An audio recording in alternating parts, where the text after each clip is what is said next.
अस्सलाम वालेकुम नाजरीन, आप देख रहे हैं INN चैनल। मैं हूं शेख अहमद अली। आज की ख़ास बात में हम देखेंगे कई अहम कौमी और बैनुल अक़वामी खबरें। टीम इंडिया लगातार दूसरी बार वर्ल्ड टेस्ट चैंपियनशिप का फाइनल मैच हार गई है। टीम को ऑस्ट्रेलिया ने 209 रनों से हराया। 444 रन का टारगेट चेस करते हुए हिंदुस्तानी टीम आखिरी दिन के पहले सेशन में 234 पर ऑल आउट हो गई। दूसरी पारी में हिंदुस्तान का कोई बैट्समैन 50 से ज़्यादा का स्कोर नहीं कर सका। Virat Kohli 49 run top scorer रहे। लंदन के द ओवल मैदान पर ऑस्ट्रेलिया ने अपनी दूसरी पारी 270 पे 8 के स्कोर पर डिक्लेयर कर दी थी और इंडिया को जीत के लिए 444 रन का टारगेट दिया। टीम इंडिया पहली पारी में 296 रन पर ऑल आउट हो गई थी, जबकि ऑस्ट्रेलियाई टीम पहली पारी में 469 रन पर ऑल आउट हुई थी। तकरीबन 8 माह की मैराथन मीटिंग्स के बाद लॉ कमीशन ने यूनिफॉर्म सिविल कोड यकसान सिविल कोड पर एक तफसीली दस्तावेज तैयार की है। 1-2 मीटिंग्स में इस पर फाइनल मोहर लगने के बाद मानसून इजलास से कबली से वजारत कानून के हवाले करने के लिए इसे तैयार किया जा रहा है। इस रिपोर्ट की बुनियाद पर मरकज़ी हुकूमत यूनिफॉर्म सिविल कोड के लिए एक बिल तैयार करेगी। अभी ये वाज़ेह नहीं है कि इस हवाले से बिल कब लाया जाएगा। ज़राए का कहना है कि 22वें लॉ कमीशन ने मिशन मोड में इस मौजू पर काम किया। कमीशन ने 2 दर्जन से ज़्यादा इजलास किए और मुजवज़ा ज़ाब्ते के तमाम पहलुओं पर गौर करने के बाद एक जामे दस्तावेज तैयार किए हैं।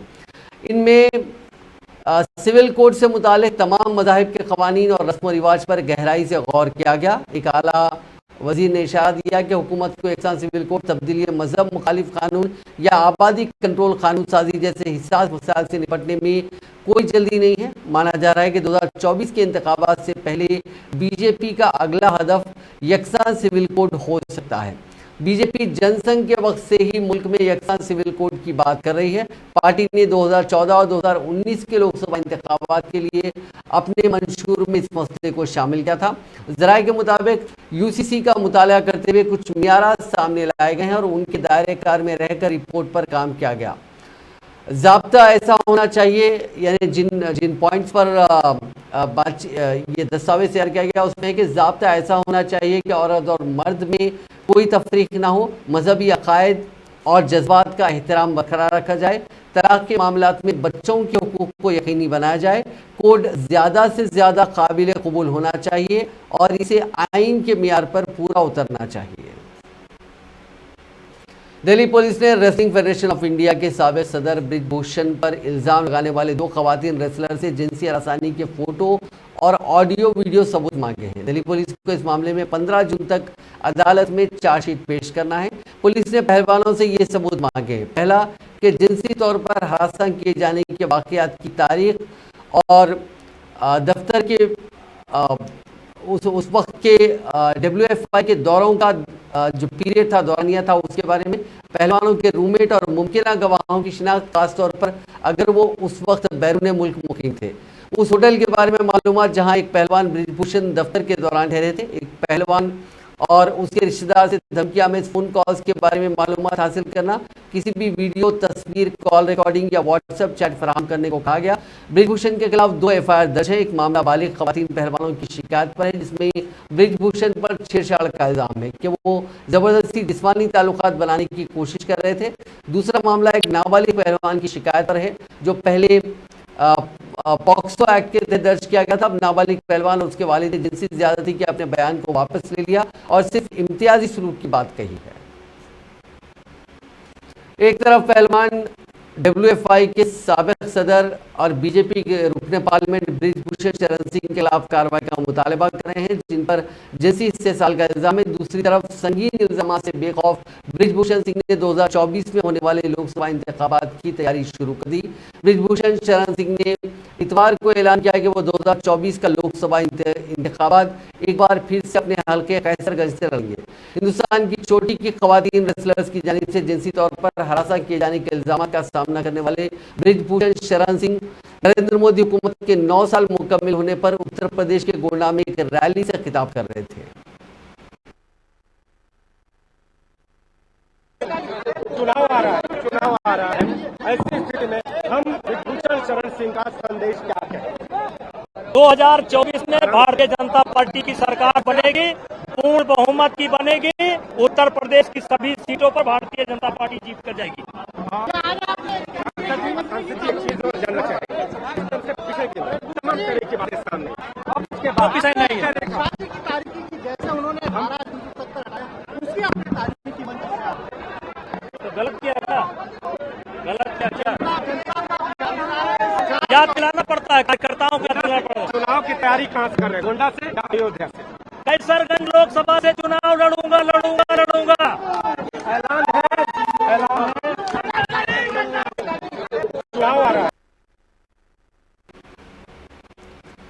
वज़ीर-ए-आज़म नरेंद्र मोदी ने सरकारी मुलाजिमीन से कहा कि वो सरकारी निज़ाम पर आवाम के एतमाद को बढ़ाएं। ये बात उन्होंने आज नई दिल्ली में वाक़े बैनुल अक़वामी नुमाइश और कन्वेंशन सेंटर में अपनी नौइयत के पहले कौमी तरबियती कॉन्क्लेव का इफ्तिताह करते हुए कही। इस कॉन्क्लेव का मकसद मुल्क भर में सिविल सर्वेंट्स के लिए तरबियत के बुनियादी ढांचे को मुस्तहकम करना था। इस कॉन्क्लेव का इनेकाद शाही साजी से मुताल्लिक़ कमीशन ने किया। मुख्तलिफ तरबियती व तहकीकी इदारों के 1500 से ज़्यादा नुमाइंदों ने इस कॉन्क्लेव में शिरकत की।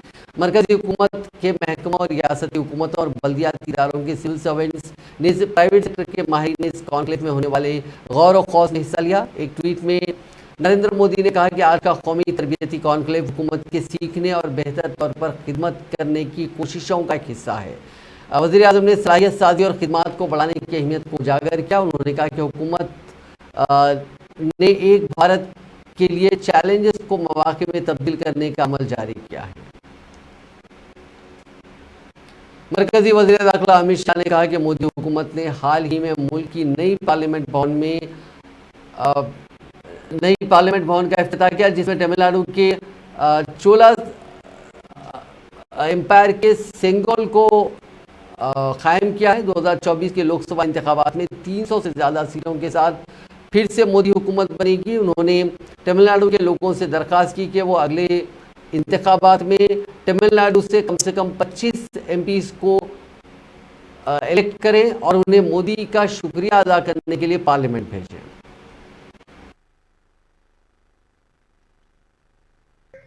दोनों 2G, 3G, 4G पार्टी है। मैं 2G के भ्रष्टाचार की बात नहीं कर रहा। 2G मतलब 2 जनरेशन, 3G मतलब 3 जनरेशन और 4G मतलब 4 जनरेशन। देखिए, मारन परिवार 2G है, इसके 2 जनरेशन पॉलिटिक्स में आकर करप्शन कर रहे हैं। करुणानिधि परिवार 3G है, इनके 3 जनरेशन पॉलिटिक्स में आकर करप्शन करने का काम कर रहे हैं। और गांधी परिवार 4G है, ये राहुल बाबा 4थी जनरेशन है। 4 जनरेशन से पॉलिटिक्स में सत्ता एंजॉय कर रहे हैं। अब ये समय आ गया है 2G, 3G, 4G को निकालकर तमिलनाडु के धरती के बेटे को तमिलनाडु का शासन देने का टाइम आ गया है। वज़ीर दाखिला अमित शाह हफ्ते के रोज चेन्नई में थे।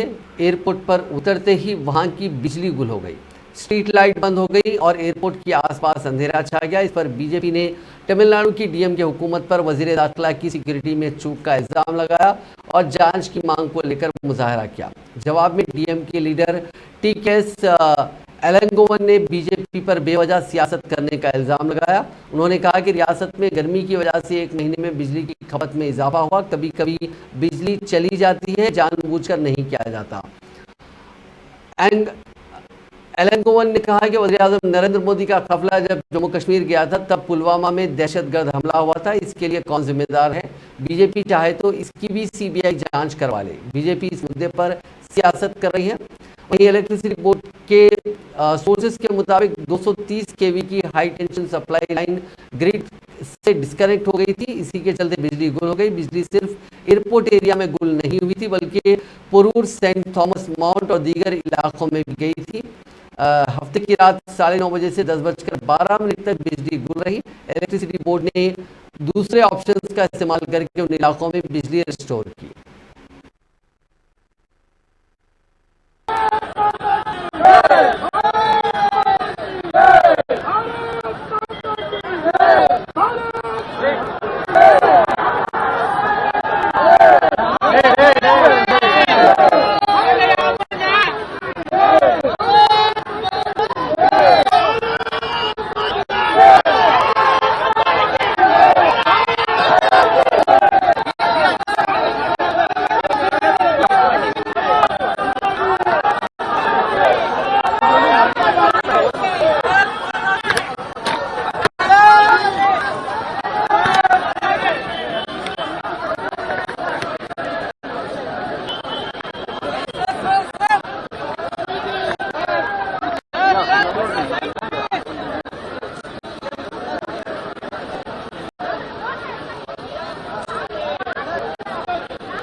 कर्नाटक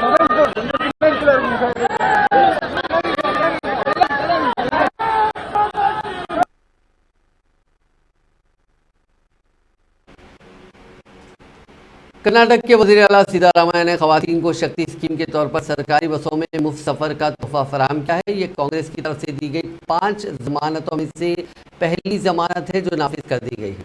कर्नाटक के वज़ीर आला सिद्धारामैया और नायब वज़ीर आला DK शिव कुमार ने आज शक्ति स्कीम के तहत KSRTC और BMTC बसों में खवातीन के लिए मुफ्त सफर का इफ्तिताह किया। उनके साथ कई दीगर वज़रा भी मौजूद थे। कर्नाटक में रियासती हुकूमत की तरफ से खवातीन के लिए मुफ्त बस की सफर की स्कीम पर रद्द-ए-अमल जाहिर करते हुए खवातीन ने खुशी का इजहार किया।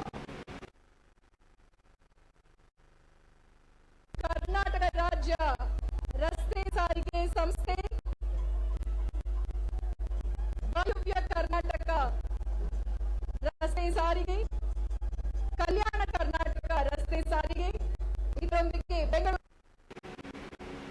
अहदेदारों ने कहा कि इस मुफ्त सफरी सर्विस से रोजाना 41,80,000 खवातीन मुसाफिरों को फायदा पहुंचेगा और इससे रियासत खजाने को सालाना 4,051 करोड़ 56 लाख रुपए का नुकसान होगा। ये स्कीम कर्नाटक में रहने वाली खवातीन के लिए दोपहर 1 बजे के बाद रियासती हुदूद में सफर के लिए दस्तयाब है। वज़ीर आला सिद्धारामैया और नायब वज़ीर आला DK शिव कुमार ने शक्ति स्कीम के लोगों की नकाब कुशाई और 5 खवातीन को अलामती तौर पर शक्ति स्मार्ट कार्ड जारी किए।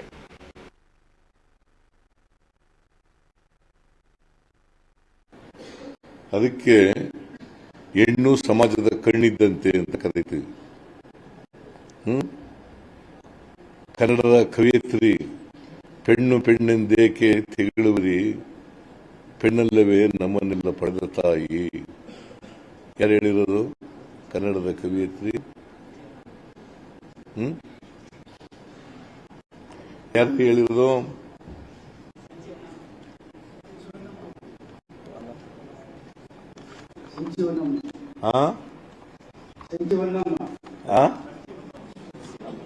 ಸಂಚಿ ಹೊನ್ನಮ್ಮನವರು ಹೇಳಿದ್ರು. ಅದಕ್ಕಿಂತ ಹಿಂದೆ ಯಲವನ ಕಟ್ಟೆ ಗಿರಿಯಮ್ಮ 300 ವರ್ಷಗಳ ಹಿಂದೆ ಹೇಳಿರೋದು.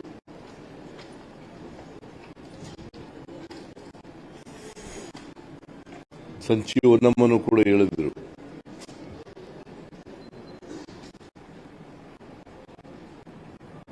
ಅದರಿಂದ ನಾವು ಹೆಣ್ಣು ಮಕ್ಕಳಿಗೆ ಏನ್ ಮಾಡಿದ್ದೀವಿ ಅಂತಂದ್ರೆ ಅವ್ರಿಗೆ ಅವಕಾಶಗಳು ವಂಚಿತರಾಗಿ ಮಾಡಿದ್ದು. ಬಸವಣ್ಣ ಬರಕ್ಕೂ ಮುಂಚಿತವಾಗಿ ಬಹಳ ಹೀನಾಯ ಸ್ಥಿತಿಯಲ್ಲಿ ಇದ್ರು ಪಾಪ. ಬಸವಣ್ಣ ಬಂದ ಮೇಲೇನೆ, ಬಸವಣ್ಣ ಅನುಭವ ಮಂಟಪ ಮಾಡದ ಮೇಲೇನೆ ಹೆಣ್ಮಕ್ಳಿಗೆ ಶಿಕ್ಷಣದಲ್ಲಿ, ಬೇರೆ ಬೇರೆ ಸಾಂಸ್ಕೃತಿಕ ಕಾರ್ಯಕ್ರಮಗಳಲ್ಲಿ, ಸಾರ್ವಜನಿಕ ಕ್ಷೇತ್ರಗಳಲ್ಲಿ ಅವಕಾಶ ಮಾಡಿಕೊಡ್ತಕ್ಕಂಥ ಕೆಲಸ ನಡೆಯಿತು. ಸುಮಾರು 850-870 ವರ್ಷಗಳ ಹಿಂದೆ. ಅದಕ್ಕೆ ಮೊದಲು ಅಕ್ಷರ ಸಂಸ್ಕೃತಿಯಿಂದ ವಂಚಿತರಾಗಿದ್ರು. ಹೇಗೆ ದಲಿತರು, ಶೂದ್ರ ಜನಾಂಗದವರೆಲ್ಲ ಅಕ್ಷರ ಸಂಸ್ಕೃತಿಯಿಂದ ವಂಚಿತರಾಗಿದ್ರು, ಹೆಣ್ಮಕ್ಳು ಕೂಡ ವಂಚಿತರಾಗಿದ್ರು. ಅದಕ್ಕೆ ಅವರಿಗೆ ಶಕ್ತಿ ತುಂಬಕ್ಕೋಸ್ಕರ ನಮ್ಮ ಸರ್ಕಾರ ಇಂಥ ವಾಗ್ದಾನಗಳನ್ನು ಕೊಟ್ಟಿದ್ದೀವಿ. ಮತ್ತೆ 5 कांग्रेस ने इतवार को कहा कि मुल्क में प्रेस की आज़ादी की बात करने वाली मोदी हुकूमत में काबीना वजीर स्मृति ईरानी से जब एक सहाफ़ी ने सवाल पूछा तो वो उस पर भड़क गई और फिर उसे तब मरकजी वजीर के गुस्से का शिकार बनना पड़ा और अब उनकी नौकरी भी चली गई है। कांग्रेस ने अपने ऑफिशियल ट्विटर पेज पर कहा कि रोजनामे के सहाफ़ी ने गुज़िश्ता रोज़ स्मृति ईरानी से सवाल किया तो मरकजी वजीर के गुस्से का सामना उन्हें करना पड़ा और धमकी भी दी गई थी कि वो उनके बॉस से बात करेंगे, लेकिन आज वाकई वो सहाफ़ी की नौकरी चली गई है। राजस्थान के साबिक नायब वज़ीर आला और कांग्रेस लीडर सचिन पायलट ने अपने वालिद को अपना रोल मॉडल बताते हुए कहा कि वो अपनी इज्जत नफ्स और नजरियात पर कभी समझौता नहीं करेंगे और बदनवानी और नौजवानों की उम्र पर कभी पीछे नहीं हटेंगे और उनकी लड़ाई जारी है। पायलट ने आज ये बात दौसा शहर के गुर्जर अस्पताल में अपने वालिद और साबिक मरकजी वजीर राजेश पायलट के मुजस्समे की नकाबपोशी के बाद एक जलसे आम से खिताब करते हुए कही।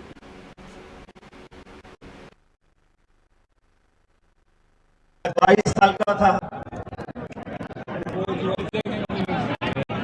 और उनके जाने से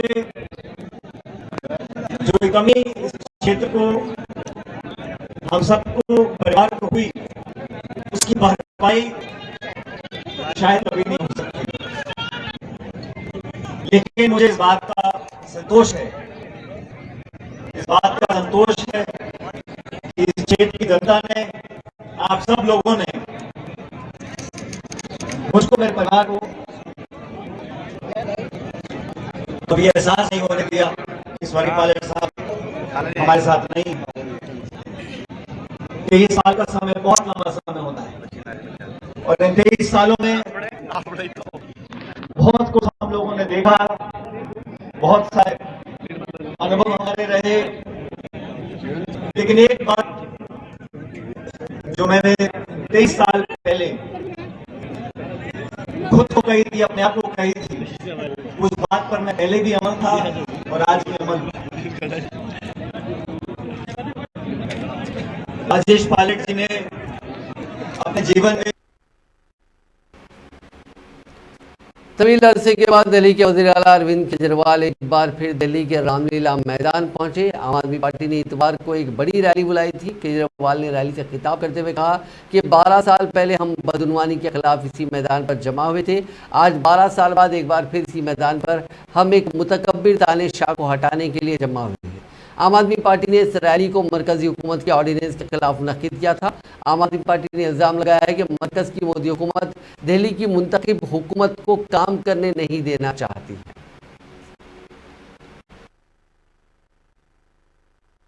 दोस्तों, देश के अंदर अब जनतंत्र खत्म हो रहा है, इसी को तानाशाही कहते हैं। जब देश का प्रधानमंत्री कहता है मैं सुप्रीम कोर्ट को नहीं मानता, इसी को तानाशाही कहते हैं, इसी को हिटलर शाही कहते हैं, जनतंत्र खत्म होना कहते हैं। मैं बताना चाहता हूं आखिर इस सुप्रीम कोर्ट के आदेश में ऐसा क्या है। सुप्रीम कोर्ट ने ऐसा क्या कह दिया कि प्रधानमंत्री जी कह रहे हैं कि मैं सुप्रीम कोर्ट के आदेश को नहीं मानता।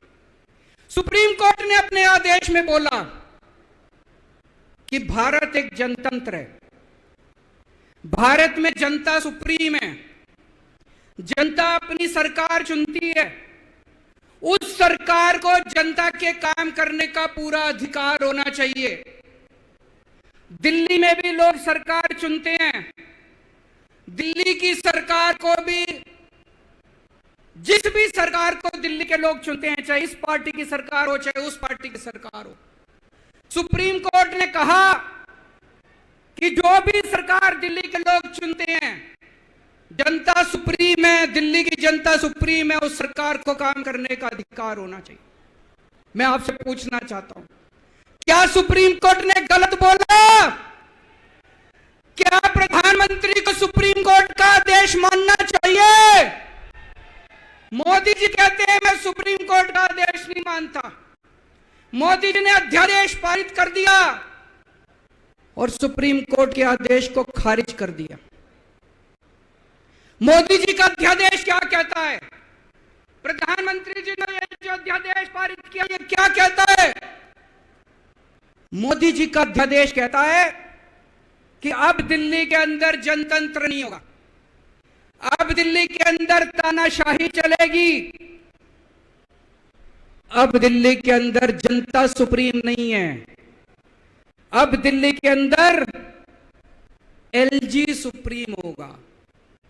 अब दिल्ली के अंदर चाहे जनता जिसको मर्जी वोट दे, चाहे जनता जिसकी मर्जी सरकार बनाए, प्रधानमंत्री जी कहते हैं सरकार तो मैं ही चलाऊंगा, मेरी तानाशाही चलेगी। अब जनता सुप्रीम नहीं है, जनता की नहीं चलेगी, जनता की सरकार की नहीं चलेगी। प्रधानमंत्री जी कहते हैं एलजी के जरिए मैं सरकार चलाऊंगा।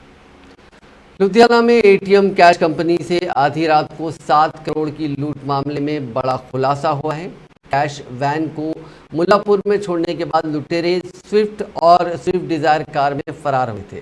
पुलिस को शक है कि इसी में कैश भी था। वारदात के बाद इन 2 कारों ने मुल्लापुर के पास टोल प्लाजा का बैरियर तोड़ा था, फिर वो मोगा फिरोजपुर रोड की तरफ भाग निकले। पुलिस ने इनमें से एक कार का नंबर पहचान लिया है, उसे ट्रेस किया जा रहा है। वहीं लूटपाट करने वाले लुटेरे पहली बार नजर आए हैं। सीएमएस कंपनी के अंदर लगे सीसीटीवी कैमरे में एक लुटेरा भागता नजर आ रहा है, जो गेट खोलने के लिए निकला था। उसके बाद कंपनी से कैश वैन बाहर गई। इसी कैश वैन में लुटेरे 7 करोड़ लेकर भागे हैं। पुलिस सीएमएस कंपनी में पिछले 1.5 साल में काम छोड़कर जाने वाले मुलाजिमीन का रिकॉर्ड खंगाल रही है। उन मुलाजिमीन तक पहुंचकर पुलिस उनसे पूछताछ करेगी। अब तक की जांच के बाद पुलिस को शक है कि वारदात में पुराने मुलाजिमीन या उनकी मिली भगत हो सकती है। अभी तक पूरी लिस्ट में किसी जानकार के हाथ होने का शक है। लूट की वारदात के वक्त कंपनी ऑफिस में 5 मुलाजिमीन थे, जिनमें 2 गार्ड और 3 मुलाजिमीन शामिल हैं। पुलिस ने कल ही इनको पूछताछ के लिए अपने पास रखा था। हालांकि देर रात कंपनी के सुखविंदर और हरीश के अलावा बाकी 3 मुलाजिमीन को भी घर भेज दिया गया था।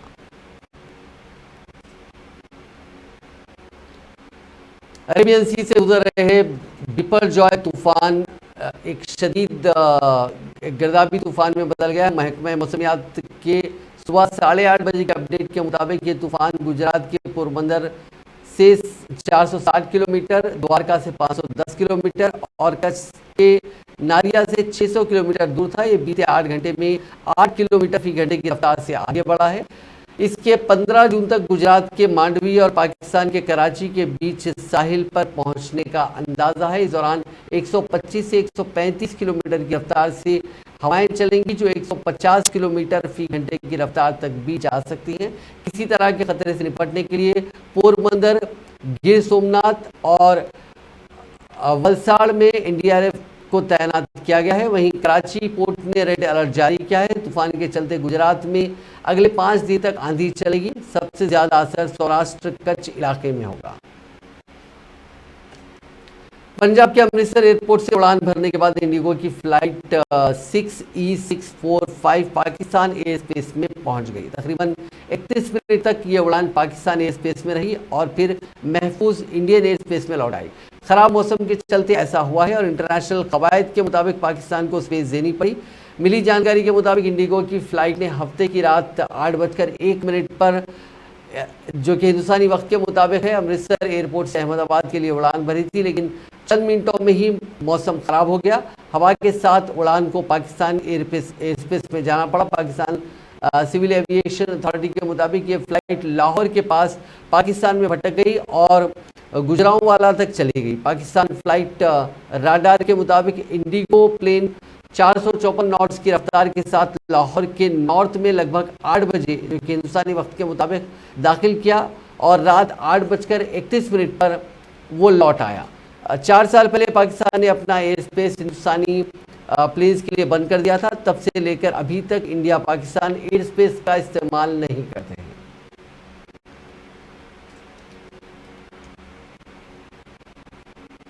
साउथ अफ्रीका के जोहानसबर्ग में इतवार के रोज ज़लज़ले के तेज झटके महसूस किए गए। रिक्टर स्केल पर ज़लज़ले की शिद्दत 5.0 रही। एक रिपोर्ट के मुताबिक ज़लज़ले का मरकज जोहानसबर्ग से 17 किलोमीटर दूर था, वहीं इसकी गहराई 10 किलोमीटर थी। ये साउथ अफ्रीका के वक्त के मुताबिक सुबह 2:38 पर आया था।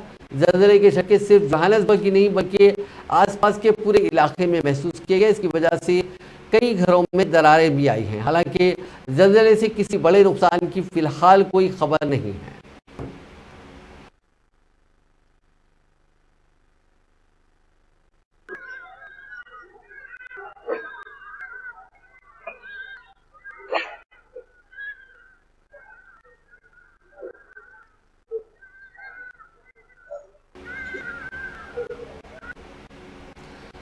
फिलीपींस के माउंट मेयोन वोल्केनो से जहरी धुआं निकल रहा है। इसके चलते एल्बे इलाके में 12,000 से ज़्यादा लोगों को महफूज मकामात पर भेजा गया। साउथ चाइना मॉर्निंग पोस्ट के मुताबिक ये आतिशफिशा से निकलने वाला लावा के टुकड़े 2 किलोमीटर दूर तक उड़े हैं। इससे लोगों की जान को खतरा है। हेल्थ सेक्रेटरी टियोड्रो हर्बोसा के मुताबिक ज्वालामुखी से सल्फर डाइऑक्साइड लोगों को काफ़ी बीमार कर सकता है, इसीलिए उन्हें शेल्टर होम्स में शिफ्ट किया जा रहा है। मॉन्ट मेयोन फिलीपींस की दारुलहुकूमत मनीला से 330 किलोमीटर दूर है और वहाँ का सबसे खतरनाक वॉल्केनो माना जाता है। हुकूमत ने एहतियात के तौर पर मॉन्ट मेयोन के 6 किलोमीटर तक के इलाके को डेंजर जोन डिक्लेयर किया है। इस वॉल्केनो की पूरी तरह से फटने से पहले ही रिलीफ ऑपरेशन की तैयारी की जा रही है। लोकल इंतजामिया ने इस वॉल्केनो को लेकर एक 5 स्टेप सिस्टम बनाया हुआ है। कोलंबिया के अमेज़न जंगलों में जुमे के रोज 40 दिन बाद 4 बच्चों को रेस्क्यू किया गया था। हफ्ते को जब ये बच्चे अपने दादा दादी से मिले तो उन्होंने बताया कि कैसे 13 साल की बच्ची लेस्ली ने अपने 3 भाई जो 9, 4 और 1 साल के थे उनकी देखभाल की। लेस्ली की दादी ने कहा कि उनकी पोती बालों में लगाने वाले रिबन की मदद से कैंप बनाती थी। दरअसल ये बच्चे अक्सर अपने घरों में आंटी और छोटे भाई के साथ एक सर्वाइवल गेम खेलते थे। यहीं से उन्होंने कैंप बनाना सीखा था। बच्चों की आंटी ने बताया कि लेस्ली को फलों के बारे में काफ़ी जानकारी थी। अमेज़न जंगलों के पास ही घर होने से उसे पता था कि कौन से फल खाए जा सकते हैं और कौन से जहरीले होते हैं। इसी से बच्चे 40 दिन तक फल, बीज, जड़ों और पौधों को खाकर जिंदा रहे। बच्चों से मिलने के बाद उनकी दादी फातिमा वेलेंशिया ने कहा कि मदर अर्थ ने मेरे बच्चों की देखभाल की है, मैं हमेशा शुक्रगुजार रहूंगी। उन्होंने बताया कि जब भी बच्चों की मां काम पर जाती थी तब लेस्ली ही अपने भाइयों की देखभाल करती थी। इसी से उसे जंगल में भी जिंदा रहने में मदद मिली। रेस्क्यू के बाद सभी बच्चों को बोगोटा के अस्पताल में भर्ती कराया गया। वहाँ सदर गुस्तावो पेट्रो ने बच्चों, डॉक्टर्स और रेस्क्यू टीम से मुलाकात की। सदर ने जवानों को अमेज़न के जंगलों से बच्चों को महफूज बचाने पर मुबारकबाद दी। ये खानदान गुआनो के तबके का है। इसी तबके के शख्स ने बताया कि उन बच्चों को उनकी दादी ने पाल पोस कर बड़ा किया है। इस दौरान उन्होंने उस तबके के लोगों के साथ जो सीखा वो जंगल में उनके काम आया। माउंट एवरेस्ट पर चढ़ाई के दौरान एक शेरपा बर्फ की 2 चट्टानों के बीच करीब 200 फीट गहराई में फंस गया। चेहरे पर ऑक्सीजन मास्क पहना ये माउंटेनियर अपने कैंप से निकलकर दूसरे कैंप में जा रहा था। इसी दौरान वो चट्टानों की दरार के बीच जा गिरा। शेरपा को उसके साथियों ने गिरते हुए देखा और उसका रेस्क्यू किया। माउंटेनियर और रेस्क्यूअर गैसमिन तमांग ने 8 जून को इस वाक़े का वीडियो पोस्ट किया था। इसमें शेरपा का रेस्क्यू करते हुए दिखाया गया है। 14 सेकंड के वीडियो में देखा जा सकता है कि ग्रे कलर का जैकेट और काले रंग की टोपी पहने एक शख्स बर्फ की चट्टानों के बीच है। वो हिल भी नहीं पा रहा था। चट्टानों के बीच कमर तक वो बर्फ में फंसा हुआ था। दूसरी जानिब साथी जो मैरून कलर का जैकेट पहने हुए थे वो रस्सी के सहारे नीचे आते हैं और एक हथियार के जरिए बर्फ काटकर जगह बनाते हैं ताकि वो फंसे हुए साथी की कमर में रस्सी बांध सके। बर्फ फटने के बाद फंसे हुए साथी को वहां से निकाल लिया जाता है। लंदन में किंग चार्ल्स की सालगिरह पर निकलने वाली परेड की तैयारी कर रहे रॉयल गार्ड्स के 3 फौजी बेहोश हो गए। ये 88 डिग्री फ़ारेनहाइट की टेम्परेचर में परेड की रिहर्सल में जुटे थे। रिपोर्ट्स के मुताबिक इस दौरान किंग चार्ल्स के सबसे बड़े बेटे प्रिंस विलियम भी वहीं मौजूद थे। वो तैयारियों का जायजा ले रहे थे। इस वाक़े के बाद उन्होंने फौजियों के जज्बे की तारीफ की और उनका शुक्रिया अदा किया।